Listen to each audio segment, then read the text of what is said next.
O motivo que você procurou a gente, você até falou quando chegou aqui, que você veio aqui para falar sobre isso, que não era um assunto que você queria falar, que é um assunto problemático para a nossa sociedade, principalmente polêmico que demais. É uma cidade pequena, o pessoal fala mesmo, mas que você sentiu a necessidade porque os números têm crescido cada vez mais. Eu queria saber para você, como mulher que já sofreu com isso, como é se deparar com tantos casos, ver que isso está crescendo, como você se sente se colocando no lugar da vítima?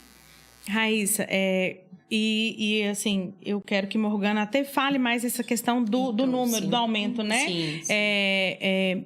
Eu tenho visto hoje a violência doméstica mais nos processos cíveis do escritório, nos processos de divórcio, nos processos de família, do que nos processos criminais em si. E aí, lá, eu comecei a ver a questão da violência psicológica, né? E comecei a lidar com muitas mulheres dessa forma. E foi o que, né, Morgana, um caso que a gente começou a acompanhar e tal e tal. E mesmo diante de toda aquela circunstância, aquele ciclo de violência, eu via a vítima dizer, não, mas em prol da família, eu ainda tenho sentimento por ele é o pai dos meus filhos, e então eu acho melhor deixar para lá, porque ele falou que vai mudar, né? E aí, isso, exatamente. Aí entra na fase da lua de mel, eles entram lá, porque a violência, ela tem um ciclo, né, Carol, né, Morgana? Ela tem um ciclo. Ela não é sempre, talvez não é sempre a violência. Ela tem uma parte, tem um momento lá que vai ser bacana, que é o que a gente chama ali da lua de mel. Mas depois vai voltar para a questão da violência, né? Exatamente. Também. E aí eu sempre trabalhando com ela isso, olha, eu entendo o seu posicionamento. E aí eu comecei, né, a falar com ela, olha, eu também passei por isso. Né? Eu também passei por isso. Foi difícil para identificar, foi difícil para sair, mas eu também passei por isso. Por quê? Muitas das vezes a vítima, ela até sabe de toda a circunstância, ela até entende que ela está sofrendo violência e tal, que aquilo é caso de polícia, mas ela não tem coragem, sabe? E nem forças para se reerguer, para levantar. Né? E eu queria que Morgana dissesse pra gente assim, essa questão do aumento, sabe, Raíssa? Assim, como que tá hoje?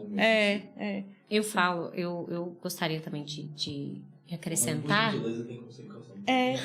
Sim. Leva para você o microfone. Acrescentar o seguinte, que eu acho que a vítima, por isso eu aceitei vir falar aqui, porque assim, eu acho que a vítima tem uma impressão errada da delegacia, do atendimento policial. E o que a gente quer passar para as mulheres? É justamente isso, para elas perderem o medo. Por quê? Quando ela chegar lá para ser atendida, quando ela falar, realmente contar a história pra gente, a gente vai atendê-la da melhor forma. Ela pode exigir que seja atendida por uma mulher. Nós temos uma equipe de 4 mulheres, são 3 investigadoras, eu, Lívia, Jaque e Karine, que é a escrivã que faz a oitiva dessa mulher e encaminha o procedimento, depois de assinado pelo delegado, ela encaminha o procedimento para o juiz. Então, o atendimento é um atendimento, um bom atendimento, porque assim, nós temos formação, antes de sermos policiais, nós temos uma formação anterior. Uma das nossas investigadoras, inclusive, ela tem formação em serviço social.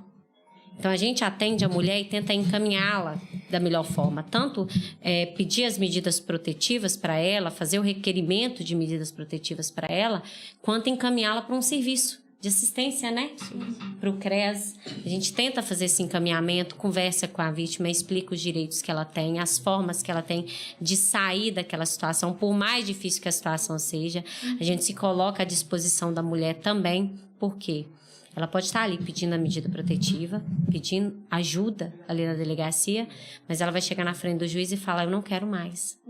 E nós estaremos lá sempre, porque ela vai voltar novamente. A violência, ela não para ali. Se ela voltar com o agressor, na maioria dos casos, das vezes, ele vai agredir de novo. Ele vai cometer violência doméstica com ela de novo. Então, ela vai voltar e nós atenderemos da mesma forma, porque é isso que determina a lei. Né? E os casos, eles realmente aumentaram, teve um aumento muito grande de casos de ameaça, de lesão corporal, de perseguição, de tentativa de feminicídio, vocês viram o caso que aconteceu na semana passada, recentemente, né? Um caso muito grave. A menina, ela... Pra quem não sabe, você pode contar o caso aqui. Pode. Geralmente a gente não fala muito desses casos, não. Mas, assim, foi um caso de feminicídio. Ela namorava o cara... Ele a matou, ele enterrou o corpo. A mãe dela... primeiro nós registramos o caso como desaparecimento.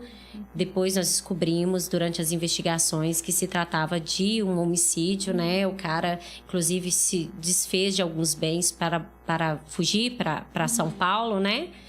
Aí... no desenrolar das investigações, descobrimos que se tratava de homicídio, só que a gente não tinha ainda o corpo, né?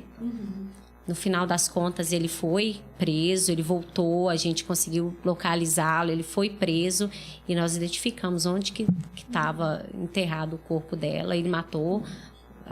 Eu acho muito importante falar desses casos aqui da cidade, porque a gente acha muito que é caso de TV, de né? televisão. A gente olha e fala, que não, é distante isso da acontece gente, em São Paulo, em capital, e a gente tem que ficar alerta porque pode ser com qualquer pessoa.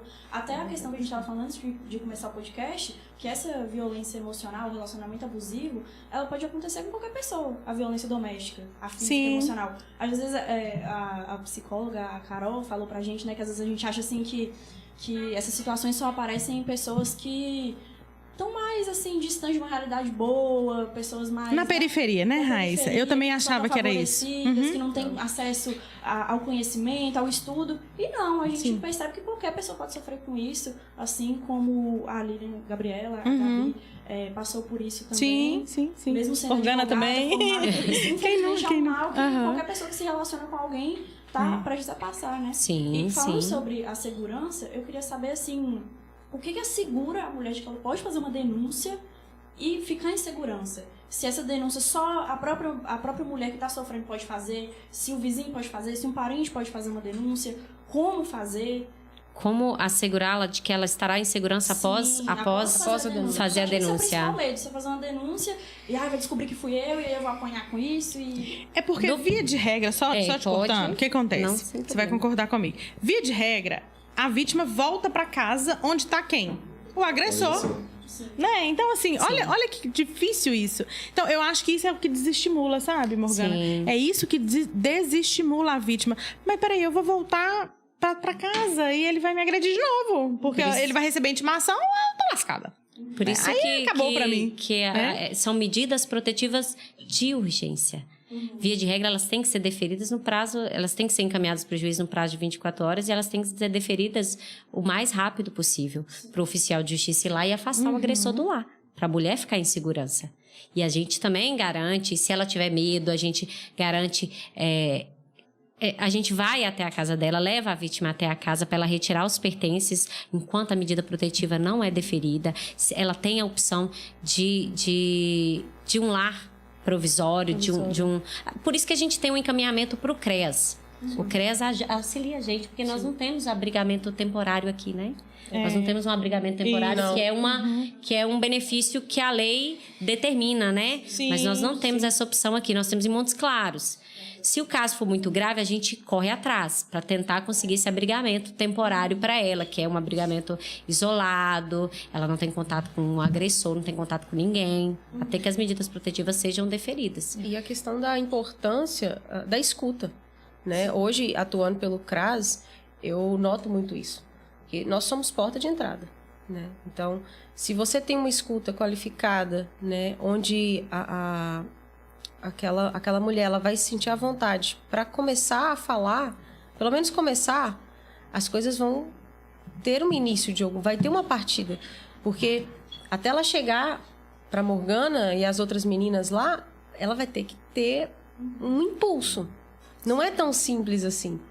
Então, ter esse olhar de cautela, assim, de falar quais são as medidas que vão ser tomadas também. Porque existe uma insegurança em relação à polícia. E nós sabemos disso. Né? Igual a Gabi relatou.